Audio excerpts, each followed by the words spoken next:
Hey guys, welcome back to our channel. Today I have fans with me to talk on Monaco Pre coming up. And how are you guys doing? We are doing great. How are you? Great, yeah, Yeah, great, Himanshu. Great, yeah, great, I'm good. Himanshu. Okay, guys. Before we begin with the Monaco Pre, I would like to tell all our viewers out there, to please subscribe our channel so that you can get the content as we move ahead.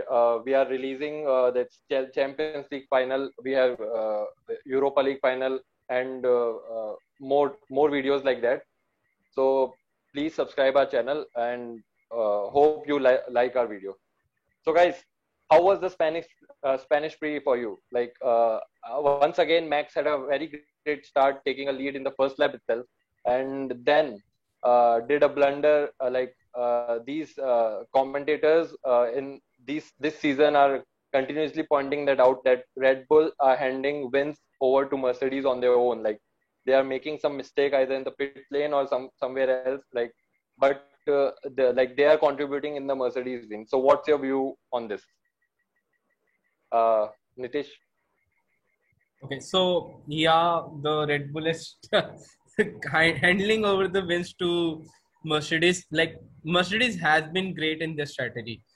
Just at the last moment, coming for the pit lane and changing the tires, going on the fresh ones, and then Red Bull again making the mistake that okay, not bringing in Max in for the next lap. They should have brought Max in, seeing the pace of Lewis Hamilton, and they brought in Max too late. And by the time the Lewis had flown off the radar from the Max Verstappen, and in the case, I would like to point out that Valtteri Bottas should have let pass Lewis Hamilton earlier, and it would have been a much easier win as well in that case as well. He lagged around 2 seconds in that case when Valtteri Bottas was pushing kind of Lewis Hamilton back and blocking him to pass in home in the, I don't remember the lap number, but that should have been also been the strategy that I would not say the Yeah, Mercedes have been excellent in the strategy. And other thing that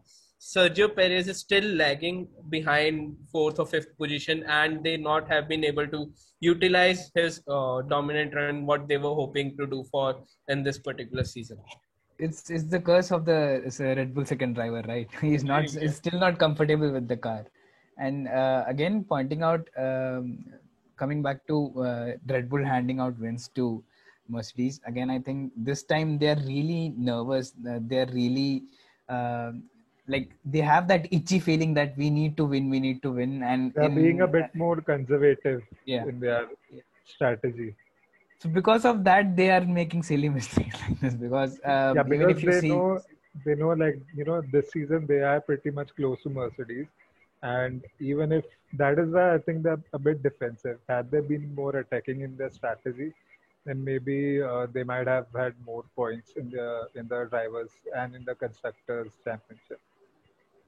yeah. uh, Actually, Valtteri in his he already stated in the open, like he doesn't understand that team order thing. Like he's not good at that. He doesn't want that, but he doesn't understand why Mercedes do that.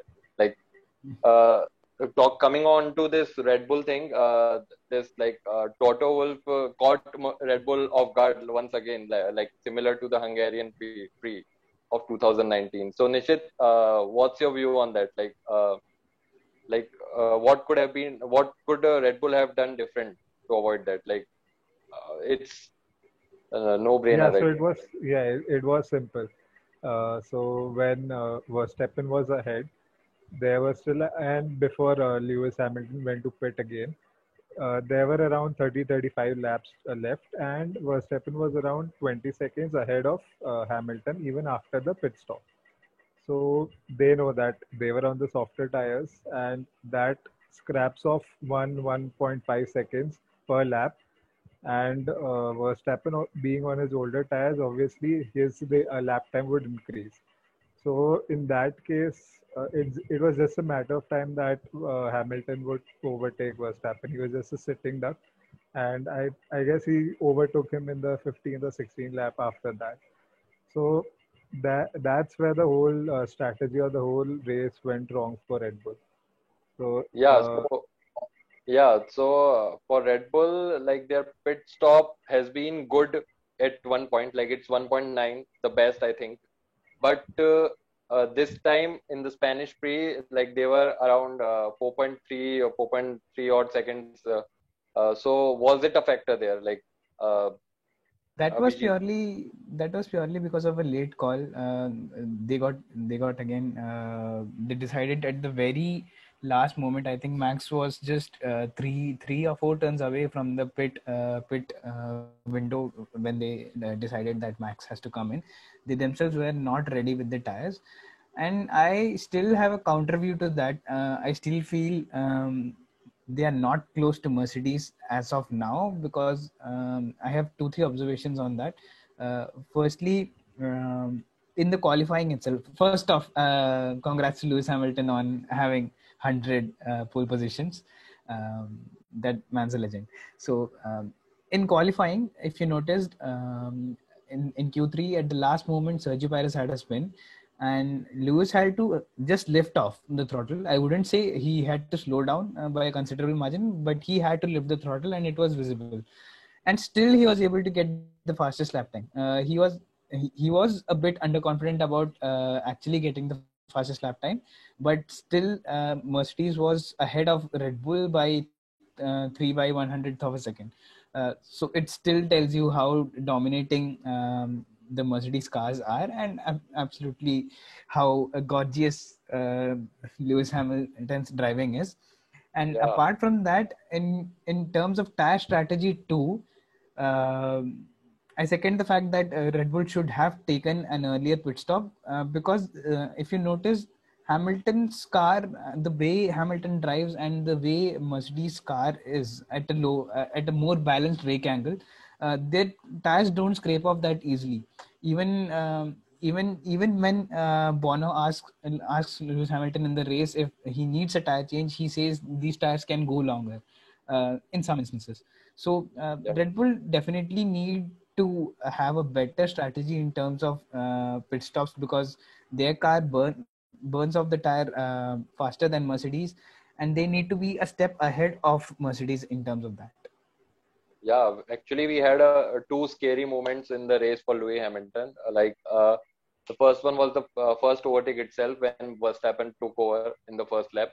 They were almost there was a coming together, but Hamilton coped that up well. But when Mercedes wanted Valtteri Bottas to give a freeway to Louis Hamilton, and he was not obliging it. Uh, he uh, he tried to fight with Hamilton, and it didn't cost, but it might have gone the wrong way for Mercedes if both of them had a coming together, because Lewis Hamilton had to take a proper overtake. It didn't feel like a teammate that time to me, like what I felt. So hopefully they can sort this out, because it might be a problem in future for them.